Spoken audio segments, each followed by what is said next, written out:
रूप महाकाश भाव को, व्यष्टि भाव से समष्टि भाव को, बद्ध भाव से मुक्त भाव को, जीव भाव से ब्रह्म भाव को उपलब्ध हो चुका है। इसी को थोड़ा थोड़ा बोलो एक एक को। अब वह मेरा अज्ञान अंधकार आपके ज्ञान प्रकाश से, देह भाव से छूट आत्म भाव से, मेरा देह भाव छूटकर आपके उपदेश से आत्म भाव में स्थित हो गया है।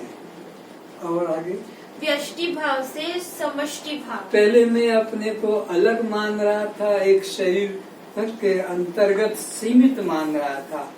अब मेरी दृष्टि इससे हटकर समष्टि संसार के रूप में हो गई है। मैं अब समष्टि जीवों से अपने को अलग नहीं देखता हूँ। पहले मैं अपने को मानता था कि मैं अलग हूँ और ये सब अलग है, लेकिन आपके उपदेश से मेरा व्यष्टि भाव खत्म होकर समष्टि भाव में जुड़ गया है। बद्ध भाव से मुक्त भाव को। तो पहले मैं अपने को अज्ञानी और बद्ध मानता था, लेकिन अब मुझे यह अज्ञानता का और बद्ध भाव का भ्रम छूट गया और अब मैं अपने को मुक्त मानता हूँ।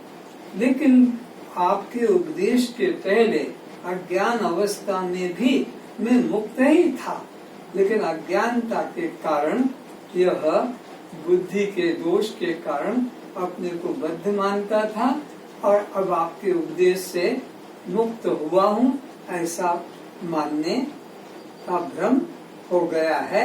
लेकिन मैं पहले से ही मुक्त रूप ब्रह्म रूप ही हूँ। जीव भाव से ब्रह्म भाव को उपलब्ध हो चुका हूँ और अब मैं जीव भाव से निकलकर ब्रह्म भाव में स्थित हो चुका हूँ। जब मैं अपने को जीव मान रहा था तब भी मेरी कोई पृथक सत्ता नहीं थी। सत्ता एक ब्रह्म की, चैतन्य की थी, लेकिन अविद्या उपाधि के कारण अपने को जीव मान रहा था। अविद्या उपाधि आपके उपदेश से हट गई और मैं अपने को ब्रह्म रूप अनुभव करता हूँ। अब मुझे अपने प्रति सीमित से असीमता का, अब मैं अपने को जो सीमित परछिन्न एक देशी मान रहा था, वो मेरी परिच्छिन्नता का भ्रम निकल गया।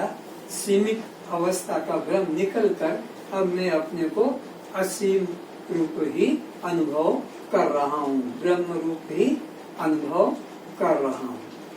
अनंतता से अनंतता का बोध जागृत हो चुका है। मेरे सभी द्वंद्व, फिर से अनंत शब्द में गलत कुछ हुआ है। अनंतता से अनंतता का बोध जागृत हो चुका है। और एक बार कहो। अनंतता से अनंतता का बोध जागृत हो चुका है। तो पहले मैं अपने को सीमित मान रहा था, अंत वाला मान रहा था, परिच्छिन्न मान रहा था, लेकिन अब वो मेरा अंत वाला भाव निकलकर अब मैं अनंत भाव में विद्यमान हूँ। मेरे सभी द्वंद्व समाप्त हो गए हैं। मेरी समस्त बाधाएं समाप्त हो गई है। पहले आपके मिलने के पहले मैं बहुत विद्वानों को अपनी सभा में बुलाता था, उनसे वेदांत कथाएं भी सुनता था, शास्त्र भी उनसे सुनता था, लेकिन मेरे मन के संदेह दूर नहीं होते थे। तो मेरे मन में 5 प्रकार की भ्रांतियां तो बनी रहती थी। मैं कभी अपने को परमात्मा से अलग मानता था, कभी मैं अपने को कर्ता भोक्ता जानता था, तो कभी मैं अपने को शरीर रूप जाति नाम वाला मानता था, तो कभी मैं ब्रह्म का अपने को विकार मानता था।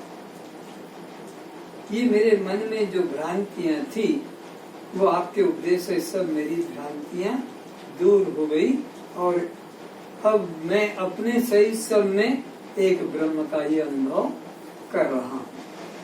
अब मैं महासागर रूप हूँ एवं जीव रूप तरंगे मुझ ब्रह्म सागर में उठती है।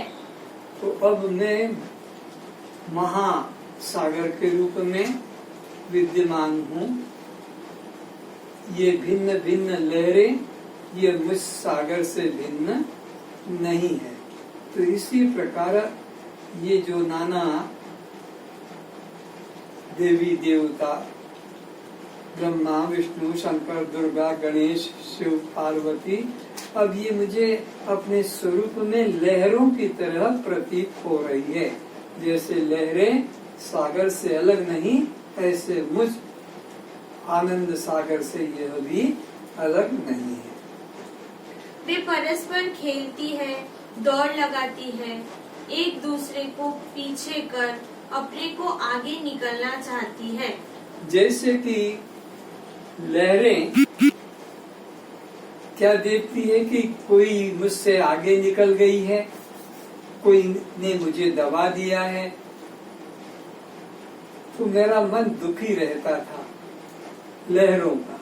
लेकिन जब लहरों ने अपनी शिकायत सागर को बताई तो सागर ने कहा अच्छा तेरे से जो आगे आगे निकल जाती है, तेरे को पीछे कर देती है, मैं उसका समाधान तुझे देता हूँ। थोड़ा तू नीचे चली जा, थोड़ा और पानी में, और वहां तू देख कौन सी लहर तेरे से आगे है और तू किससे पीछे है, कौन लंबी है और कौन छोटी है। तो जब वो लहर बाहर आई तो सागर ने पूछा, बता किस किस ने तुझे रोका था, कौन कौन तेरे से लांग कर आगे गई। तो कहती अरे गुरुदेव, अब वहां तो केवल एक शांत जलाशय ही था, शांत सागर ही था, वहां कोई तरंगे नहीं थी। तो जैसे वो तरंगे कोई छोटी और बड़ी अपनी शिकायत करती थी, लेकिन जब वो देख लिया कि यहाँ जल के अलावा कुछ भी नहीं है, तो ऐसे ही यहाँ पर भी 84 लाख प्रकार की जीव और योनियां और है। लेकिन जब ज्ञान हो गया तो अब यहाँ का सारा भेद भ्रम मन से निकल गया कि एक ब्रह्म सत्ता के अलावा अन्य यहाँ नहीं है।